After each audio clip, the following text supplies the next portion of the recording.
Hi, my name is Cheryl Robinson, and I'm the Curriculum Director for Morrison School District. Today I'm going to share information about our new standards-based report card system for grades 1 through 5 in Morrison schools.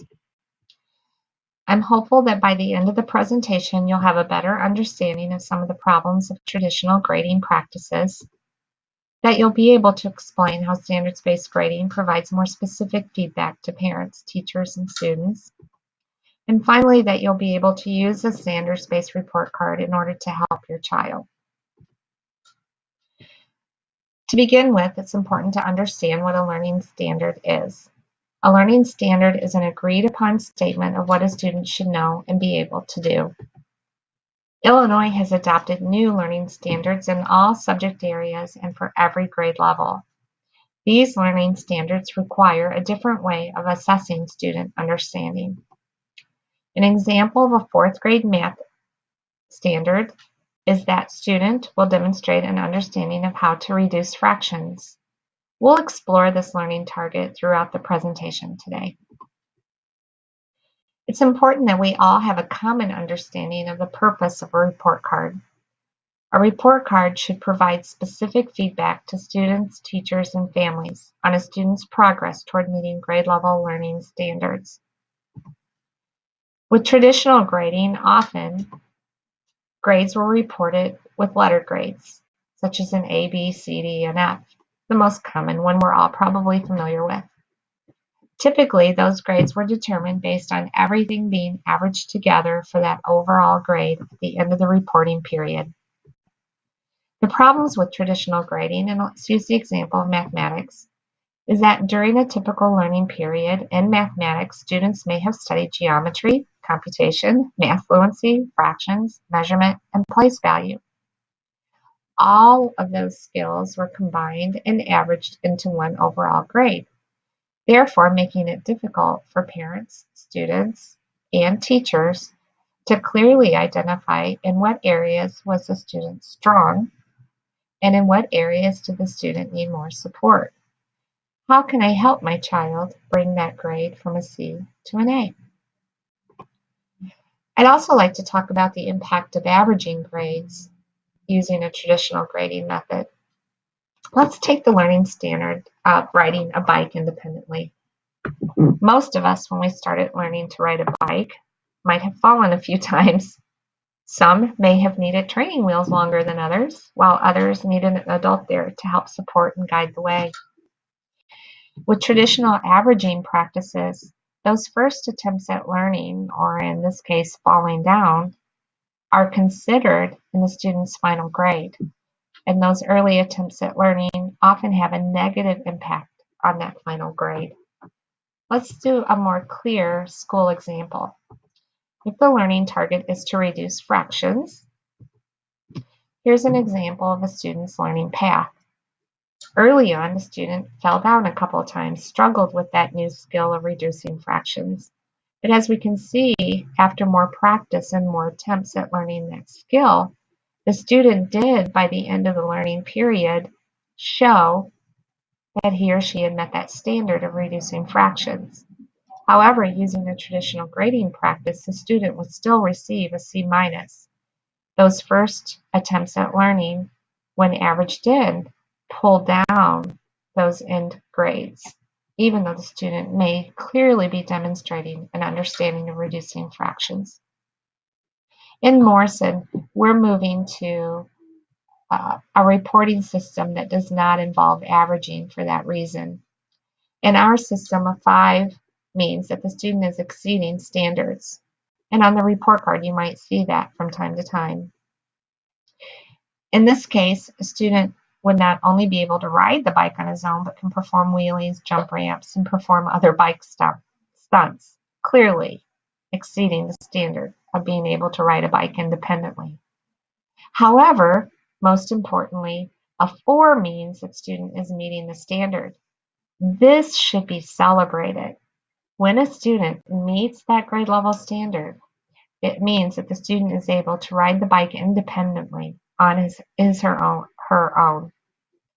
A 3 means the student is approaching standard. showing some understanding but still needing some adult guidance and support. A 2 means the student has a partial understanding. They may need consistent support, such as training wheels and that adult nearby. And a 1 means the student is not able to demonstrate understanding, in this case, not able to ride a bike independently, even with training wheels. In Morrison, we use those same performance levels to describe student learning on the report card. If a student receives a 5, they're showing advanced understanding of the skill, meaning that they're demonstrating they have that next grade level standard. They're starting to enter that standard. A 4, again, should be celebrated. It means the student independently and consistently demonstrates understanding. A 3 is approaching. With some support, the student can demonstrate understanding. 2 is partially meeting that standard, consistent support, and a 1 means does not meet the standard. If there's an empty box, it simply means a standard was not assessed that particular quarter. So let's look at reducing fractions using a standards-based grading system. Again, early attempts at learning, the student is struggling, but by the end, the student has shown that he is meeting that standard. With a standard-based report card system, the student would be meeting. We are not averaging in those early attempts. Therefore, it will not bring down that student's grade at the end of the reporting period. Early learning may require training wheels and an adult to help support that learning, but by the end, we're hoping they're independent. So consider standards-based grading by adding on another skill, adding fractions with unlike denominators. In this particular case, the student seems to struggle quite a bit with adding unlike denominators. The teacher notices that and provides support. Might be small group instruction, more practice with that skill, and the student improves to partially meets the standard. The teacher notices, offers another level of support, more small group instruction, and now the student is approaching that standard independently. The student will receive an approaching standard on the report card. Those early attempts at learning are not averaged in. How does this help your child? It takes your child from thinking, I think I'm okay in math, to I understand how to reduce fractions, but still need practice with adding fractions with unlike denominators. It establishes a clearer vision for the next steps in learning for the child, for the parent, and for the teacher. It is important to remember, however, that students may achieve different performance levels for different skills. So looking at these skills, we can clearly identify that the student is pretty strong at reducing fractions, meeting that standard, but needs support with subtracting fractions with unlike denominators. As skills become more difficult, you may see that the performance levels change. It's almost like learning to drive. We start out by learning the rules of the road and the mechanical parts and purposes of a car. It is then that we're able to drive in a controlled environment. And only after we demonstrate we can drive in a controlled environment are we set free to drive on streets and highways and drive in various conditions, including weather and construction.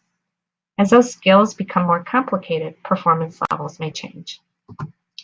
So here's what's not included in grade marks: behavior, attitude, effort, extra credit, participation, anything that doesn't relate to a standard. However, a teacher may report that in different ways. Perhaps through a letter home, perhaps through a phone call, perhaps at parent-teacher conferences. Students will be able to show what they know and can do in multiple ways. They will be given many opportunities to demonstrate their understanding. The benefits of standards-based grading are many, but to highlight a few, it builds more consistency from classroom to classroom. It helps teachers identify instructional needs, just like we saw in the earlier slide. It helps students identify their strengths and areas for growth, and it provides much greater detail to parents about how their child is performing in school.